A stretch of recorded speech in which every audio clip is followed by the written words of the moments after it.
നമസ്കാരം. നവംബർ 13 ചില പ്രത്യേകതകൾ നോക്കാം. വേൾഡ് കൈൻഡ്നസ് ഡേ 1998 മുതൽ വേൾഡ് കൈൻഡ്നസ് മൂവ്മെൻറ്റിൻ്റെ നേതൃത്വത്തിൽ വിവിധ രാജ്യങ്ങളിൽ നവംബർ 13 വേൾഡ് കൈൻഡ്നസ് ഡേ ആയി ആചരിക്കുന്നു. മ്യാൻമറിലെ ജനാധിപത്യ പോരാളി ഓങ് സാൻ സൂകിക്ക് നീണ്ട നാളത്തെ വീട്ടുതടങ്കലിൽ നിന്നും പട്ടാള ഭരണകൂടം മോചനം നൽകിയത് 2010 നവംബർ 13 1991 സമാധാനത്തിനുള്ള നൊബേൽ സമ്മാനം സൂകിക്ക് ലഭിച്ചിട്ടുണ്ട്.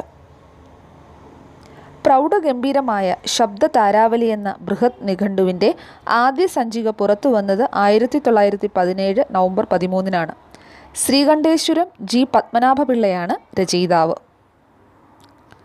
വിറ്റാമിൻ കെയുടെ ഘടന കണ്ടുപിടിച്ചതിന് 1943 നോബൽ സമ്മാനം ലഭിച്ച എഡ്വേർഡ് ഡോയ്സി ജനിച്ചത് 1893 നവംബർ 13 സൊമാലിയൻ വംശജയായ ആക്ടിവിസ്റ്റും എഴുത്തുകാരിയുമായ അയാൻ ഹിർസി അലി 1969 നവംബർ 13 ജനിച്ചത്. ഗണിതശാസ്ത്രജ്ഞനും യുദ്ധവിരുദ്ധ പ്രചാരകനുമായിരുന്ന അലക്സാണ്ടർ ഗ്രോത്തൻഡിക് 2014 നവംബർ 13 അന്തരിച്ചു. ഇന്ത്യൻ സ്വാതന്ത്ര്യ സമരത്തിനു വേണ്ടി പോരാടിയ ധീരവനിത ആബാദി ബാനോ ബീഗം, ബിയമ്മ എന്നറിയപ്പെടുന്ന ആബീദ ബീഗം 1924 നവംബർ 13 അന്തരിച്ചത്.